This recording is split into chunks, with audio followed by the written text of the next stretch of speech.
Ah, pues Vamos a comenzar estos retiritos sencillos que tenemos estos días para prepararnos para el Trío Pascual. Esta idea, que nace de los mismos grupos de jóvenes, la dejamos en manos del Señor. Va a ser una cosa muy sencillita, van a ser charlas de 10-15 minutitos acerca de aspectos de no tanto de la Semana Santa en cuanto a su liturgia, sino aspectos bíblicos de la pasión de Jesús, ¿no? Mirad, hoy la meditación, que va a ser muy sencillita y breve, la vamos a hacer en torno al texto que el evangelista San Juan coloca como pórtico para la pasión, que es la unción en Betania. Aquel episodio en el que Jesús, después de entrar en Jerusalén, acude a casa de unos amigos con los 12 apóstoles, que son Lázaro, a quien resucitó de la muerte, Marta y María, sus hermanas. De hecho, el nombre de la charla, que yo creo que es pedagógico que la charla tenga un nombre, es del agradecimiento a la donación. El amor con amor se paga.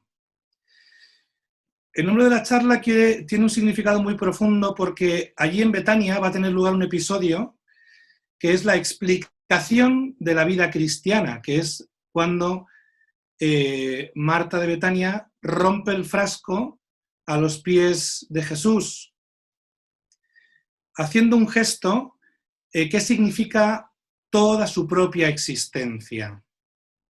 Marta agradece a Jesús la vida de su hermano, que, si os acordáis, falleció y Jesús lo resucitó al cuarto día, cuando ya olía mal. Aquí hay un primer contraste, que es el olor a muerte que envolvió aquel hogar, ¿no?, con el cadáver de Lázaro, por la ausencia de Jesús. Y esta segunda fragancia del nardo carísimo, ¿no?, que acaba embargando a toda la casa de estos tres hermanos, coincidiendo con la presencia de Jesús.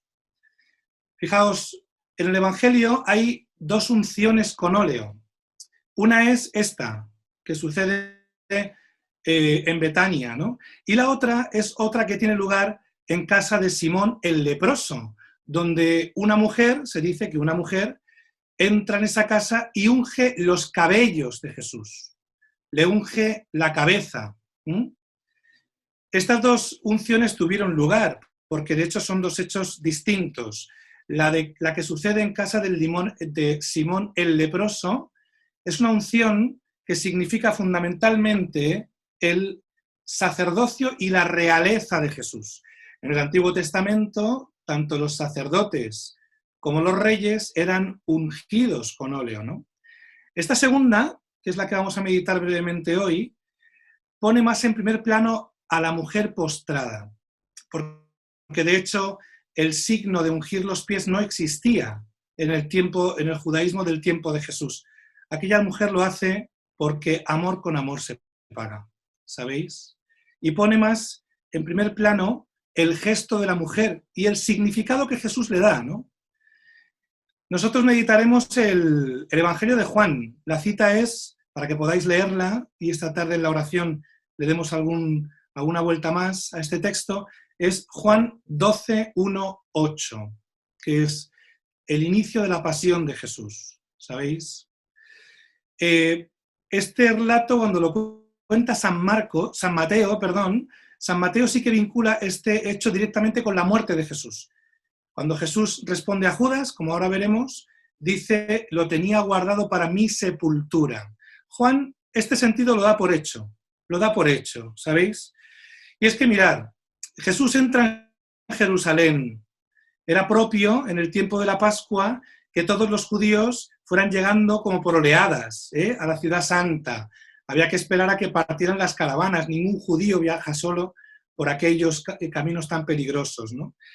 En una de aquellas caravanas llega Jesús. Cuando se llegaba a Jerusalén, se iba directamente al templo a entregar el diezmo, a entregar como una ofrenda al templo, ¿no? Y de ahí luego la gente, como no todos cabían en la ciudad santa, dentro de las murallas, se dispersaban, ¿no?, para poder pasar la noche, pues en Betfagé o en Betania. Allí vivían Marta, María y Lázaro, ¿eh?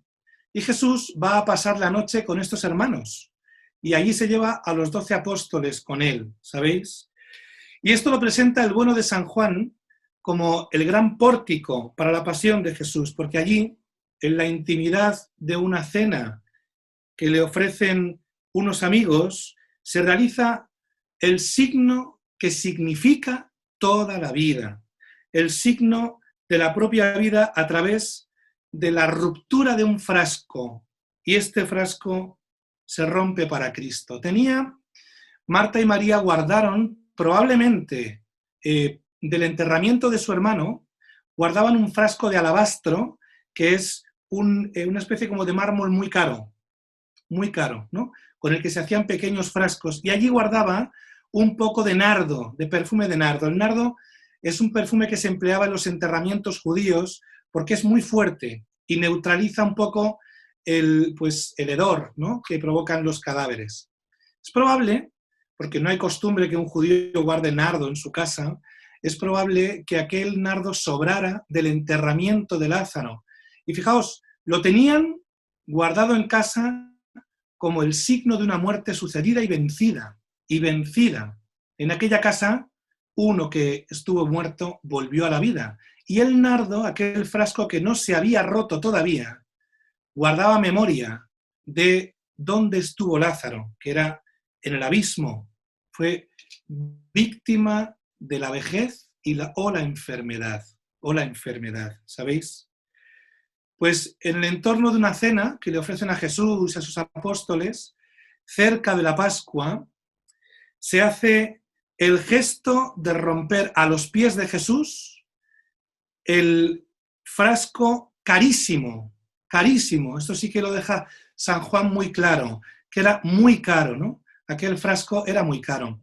Fijaos, es el signo de una vida guardada que se rompe a los pies de Jesús. Y uno de los detalles más bonitos, María no abre el frasco y vierte el nardo, lo rompe. Es decir, aquel frasco que es su propia vida se ha derramado a los pies de Jesús y no es recuperable. No se puede recomponer. O sea, no hay un plan B en la vida de María, sino que vierte y rompe toda su existencia de modo que ya no se puede usar para nada más. Ha sido gastado únicamente para estar a los pies de Jesús, se ha roto para él. Y es, fijaos, entonces, cuando la casa, dice San Juan, se llenó de la fragancia del nardo, se llenó del perfume de una vida entregada, de la belleza de una vida ofrecida sin marcha atrás, sin guardarnos un as en la manga, sin decirle a Jesús, sí hasta que me canses, o sí hasta que me canse yo, ¿no? Una vida que se ha derramado sin marcha atrás, sin vuelta atrás, a los pies de Jesús. En aquella cena que le ofrecen, la muerte de Jesús ya está decidida. Eso también lo dice el bueno de San Juan un poquito antes, ¿no? Y también la de Lázaro, porque Lázaro se convirtió en un signo de quién era Jesús. Que Lázaro estuviera vivo hablaba de Jesús. Un ser vivo habla de Jesús. Alguien que quiere vivir habla de la presencia de Dios, ¿sabéis? Pues allí, por devolverle el don de la vida a su hermano, María hace algo porque está llena de amor. Porque en Jesús reconoce el origen de toda alegría. Nos has devuelto la alegría a este hogar que estaba hundido en la pena, ¿no? Y ella expresa un amor que no repara en nada, que no hace cálculo. De hecho, lo mejor que tenía, aquello que les costó una gran suma de dinero.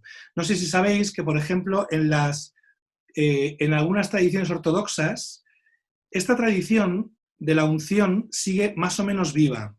Hay en Jerusalén, cuando uno entra al Santo Sepulcro, hay una losa, ¿no?, donde, de hecho, cuando uno entra al Santo Sepulcro en Jerusalén, huele a nardo muy fuerte, ¿no? Porque allí nada más entrar hay una losa en la que las mujeres ortodoxas, una mujer ortodoxa cuando se casa, empieza a ahorrar toda su vida para amortajar al marido. Entonces, una vez que ya han conseguido el dinero para para las vendas de la mortaja, para los óleos y demás, van a Jerusalén y en aquella losa echan el nardo y untan todos los ropajes del enterramiento de su marido en aquel nardo, ¿no? En aquel nardo. Es decir, preparan al marido para ponerlo en manos de Dios. Pues allí María hace un gesto que manifiesta un amor que traspasa lo humanamente exigible, que no es un cálculo, no es dado que me has dado te doy, y en paz, y en paz. Y no te debo nada, y no te debo nada. Fijaos, frente a esto, frente a esta desmesura, se alza en labios de Judas la protesta que tienen todos los demás, porque es curioso el silencio constante que guardan los apóstoles en la pasión. Es curioso, ¿eh?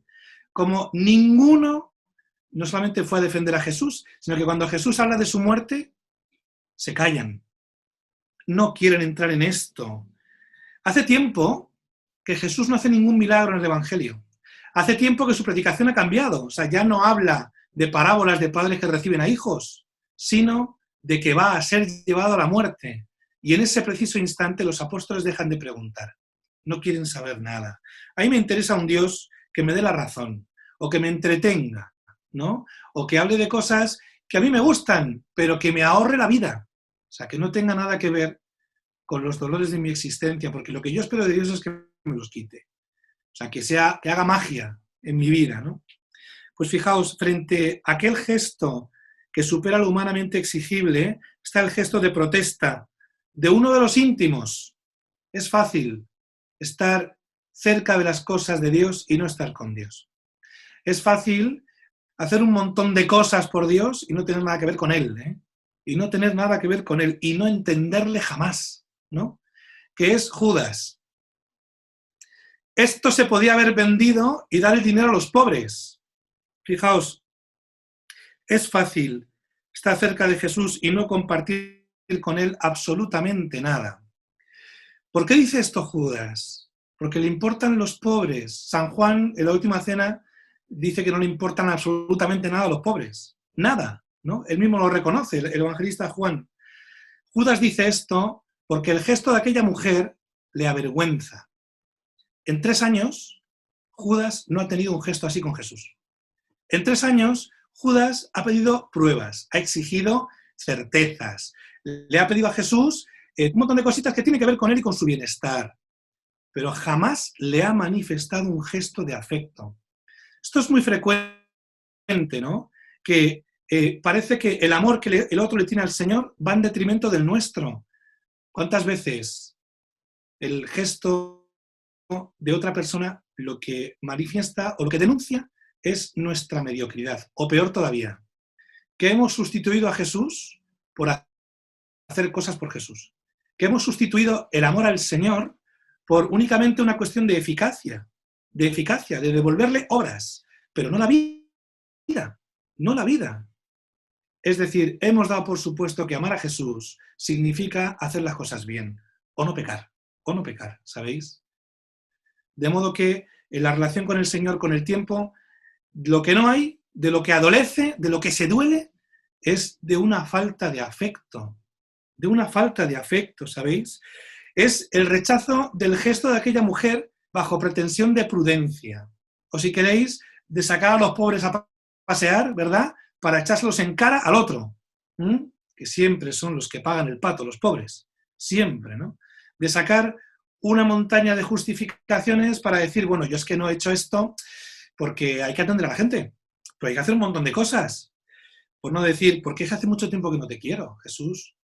Es que ni me planteo como real que yo tenga que amarte. Yo entiendo que tengo que hacer cosas por ti, pero amarte, ¿no?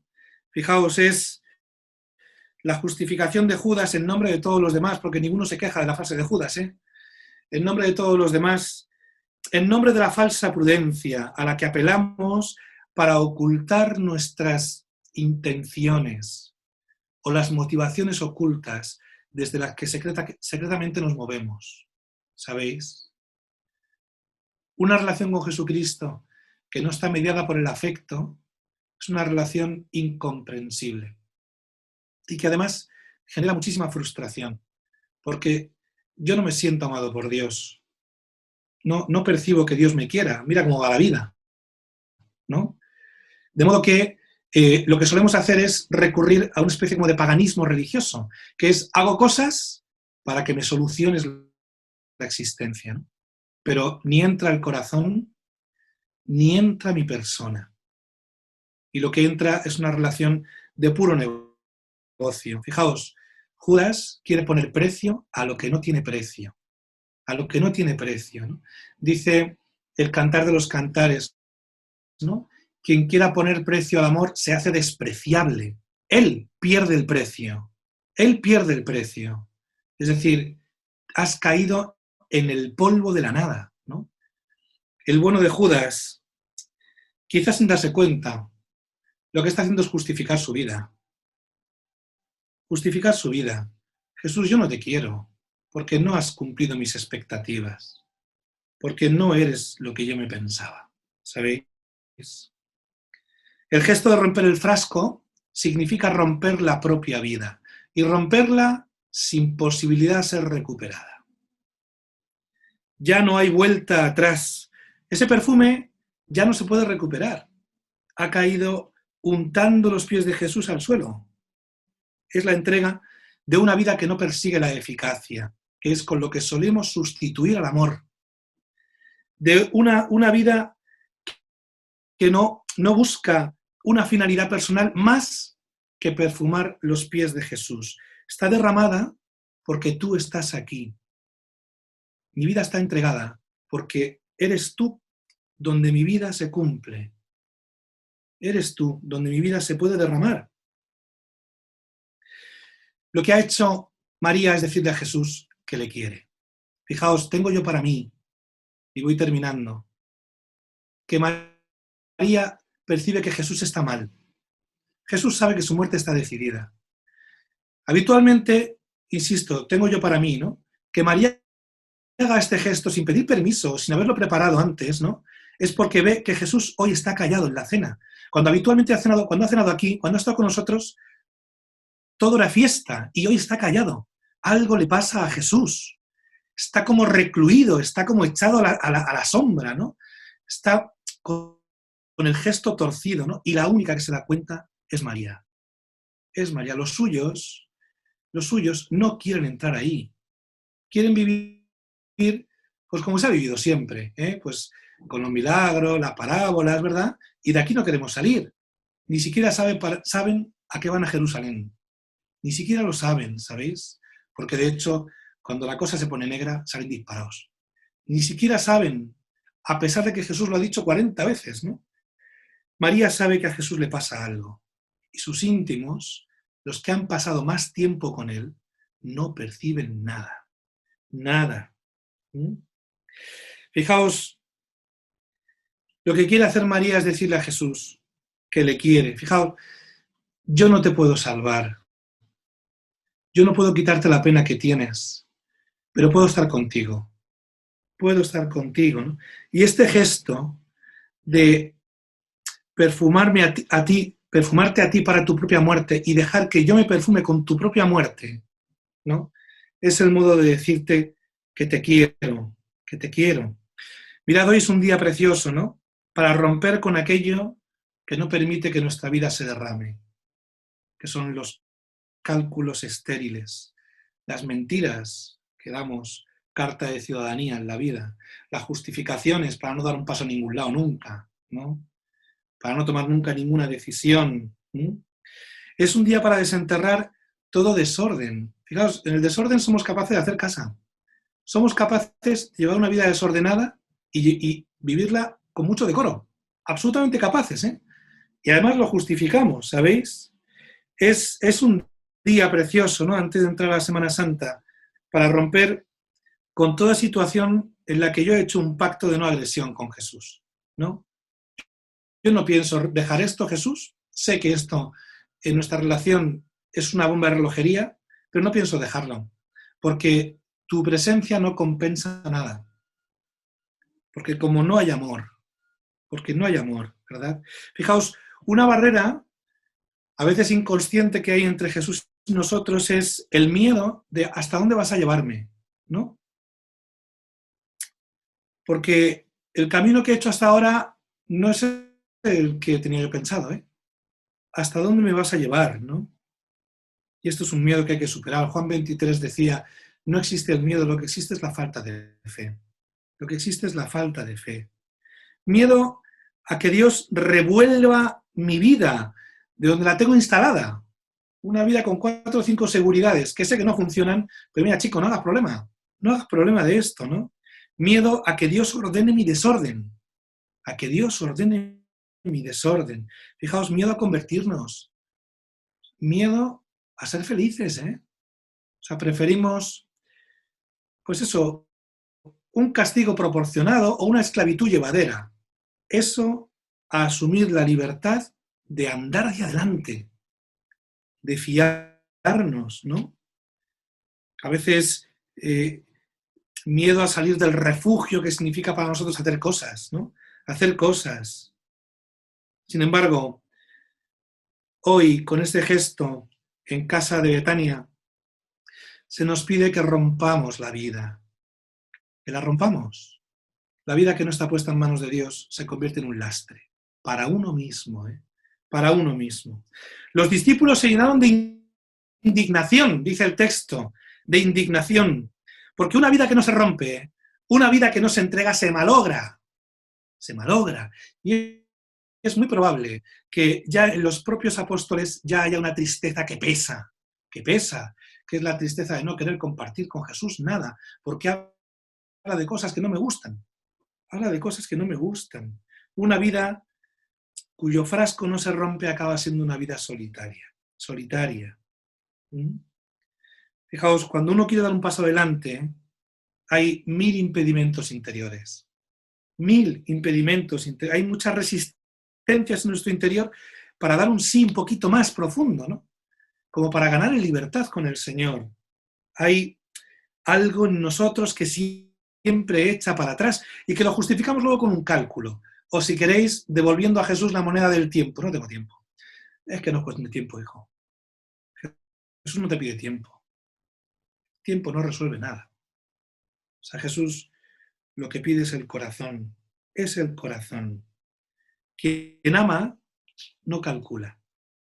Y Judas ha tasado lo que no tiene precio. Y fijaos, y termino con un detalle. La palabra de Jesús, dejadla, chico, déjala, déjala, que me ame como ella sabe, que me ame como ella puede, déjala. Luego es imponente la madurez de Jesús, que no quita los pies, diciendo, no, para, ya limpio yo, ya limpio yo. No. Él se deja, es decir, se deja amar. Es un signo de la madurez humana. Jesús agradece este tipo de amor, ¿sabéis? Lo agradece. Se deja querer, aunque nuestro modo de querer sea sin palabras, como hace allí María, que no dice ni media, ¿no? Simplemente te quiero demostrar que yo sé que vas a morir y tú no vas a tener ocasión de recibir una tumba digna, ¿no?